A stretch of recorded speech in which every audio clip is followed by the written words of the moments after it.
పవన్ కళ్యాణ్పై కల్వకుంట్ల కవిత చేసిన వ్యాఖ్యలకైతే పవన్ ఫ్యాన్స్ చిట్రెత్తిపోతున్నారు. ఆమెకు సోషల్ మీడియాలో చుక్కలు చూపిస్తున్నారని చెప్పాలి. ఎందుకంటే కల్వకుంట్ల కవిత గారు ఈ మధ్యనే ఆవిడ ఏదైతే ఎక్సైజ్ కేసులో ఆవిడ లోపలికి వెళ్ళి ఆ మద్యం ఏదైతే దాని మీద స్కామ్స్ జరిగిందో దానిపైన అయితే జైలుకి వెళ్ళి అతి కష్టం మీద కేటీఆర్ గారు ఆమెను బయటకు తీసుకొచ్చారు. సో వచ్చిన తర్వాత చిన్నపాటి ఇంటర్వ్యూలు ఇస్తూ సో అందులో కామ్గా ఉండకుండా అవతల స్టేట్ పాలిటిక్స్ని కూడా కెలుకుతూ మాట్లాడుతున్నారనమాట. సో ఆవిడకి పవన్ కళ్యాణ్ గారి గురించి అడిగినప్పుడైతే ఆయన ఎలిజిబుల్ కాదు, డిప్యూటీ సీఎంగా అంత ఆయన వర్త లేదు అన్నట్టుగా మాట్లాడారు. సో అట్లానే ఆయనకు అంత ఏదైతే ఇది ఉంటుందో దానికి చేయవలసిన ఇది ఆయనకు అంత హోదా లేదు, ఆయన కామెడీగా అనిపిస్తున్నారు అన్నట్టుగా మాట్లాడినట్టు తెలుస్తుంది.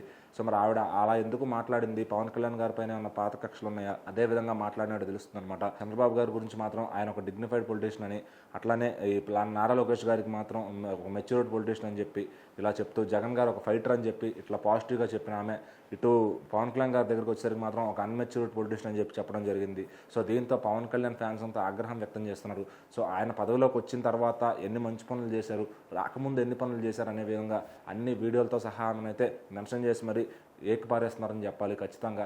సో నీ బతుకేంటో చూసుకో అని చెప్పి, అట్లనే ఈ ఎక్సైజ్ శాఖలో నువ్వు చేసిన తప్పులేంటి, సో ఇంకా మీరు మళ్ళీ పదవిలోకి వస్తే మీ పరిస్థితి ఏంటి, మమ్మల్ని బతకనిస్తారా రాష్ట్రాన్ని అని చెప్పి పవన్ కళ్యాణ్ ఫ్యాన్స్ అంతా అటు తెలంగాణ ఫ్యాన్స్ కూడా ఫైర్ అవుతున్నారు అనమాట. సో మరి ఆవిడ చేసిన తప్పులు ఆవిడ కప్పిపుచ్చుకుని ఇటు పవన్ కళ్యాణ్ గారిని అంటాం ఏంటంటే ఏదో పాత కక్షలు ఉన్నాయా, సో వీళ్ళకి ఏదన్నా ఇంతకుముందు గొడవలు జరిగినాయా, ఆయన అంటే పర్సనల్గా పడదా అని చెప్పి కూడా అందరూ అడుగుతున్నారు. సో దీనిపైన అయితే మరి కవిత గారు స్పందిస్తారా లేదా అనేది అయితే మనం మాట్లాడుకోవాలి. సో ఖచ్చితంగా, ఎందుకంటే ఆవిడ అలా వ్యాఖ్యలు చేయడం తప్పు. ఒకవేళ ఏంటంటే ఆల్రెడీ ఆయన డిప్యూటీ సీఎం హోదాలో ఉన్నారు, ఈవిడ ఇంకా కనీసం ఎమ్మెల్యే కూడా కాలేదు. సో మరి ఈవిడకి ఎందుకు అట్లా మాట్లాడాల్సిన అవసరం ఏముంది?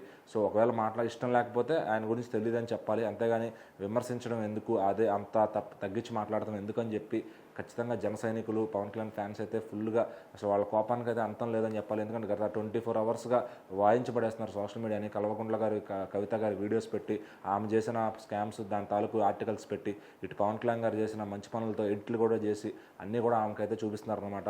సో మరి దీనిపైన అటు బీఆర్ఎస్ ప్రభుత్వం కానీ కవిత గారు కానీ పర్సనల్గా ఏమైనా స్పందిస్తారా, దీని గురించి ఏమైనా ఒక సారీ చెప్తారా పవన్ కళ్యాణ్ ఫ్యాన్స్కి అని చెప్పి వాళ్ళంతా అయితే చూస్తున్నారు. అలాగే వాళ్ళు డిమాండ్ కూడా చేస్తున్నారు సారీ చెప్పాలని చెప్పి. సో మరి ఇలాంటి మాటలు మాట్లాడకుండా ఉండాల్సింది. ఎందుకంటే ఒకప్పుడు పరిస్థితి వేరు, ఆయన ఒక 10 సంవత్సరాలు ఓటమిలో ఉన్నా కానీ ఖచ్చితంగా ఇప్పుడైతే డిప్యూటీ సీఎం అయ్యారనమాట. సో ఆయన అంత రేంజ్ పొలిటీషియన్ అనేది అటు చంద్రబాబు గారు అటు నరేంద్ర మోడీ గారు కూడా చెప్పారు. సో మరి ఇలాంటి వాళ్ళతో ఆయన గొప్పలు చెప్పించుకుంటున్న వ్యక్తి ఇలాంటి ఆమెతో మాటలు పడాలా అని చెప్పి పవన్ కళ్యాణ్ ఫ్యాన్స్ అంతా అటు కోపాన్ని అయితే చూపిస్తున్నారన్నమాట. సో మరి అటు ఆవిడ ఏమి రియాక్ట్ అవుతారు, సారీ ఏమైనా చెప్తారనేది అయితే ఇప్పుడు దానికోసం పవన్ ఫ్యాన్స్ వెయిటింగ్. ఖచ్చితంగా చెప్పిస్తారు, ఎందుకంటే ఇంతకు ముందు కూడా ఇలాంటివి జరిగినప్పుడు ఖచ్చితంగా అందరూ మహామహులతో ఇలాగే చెప్పించారనమాట.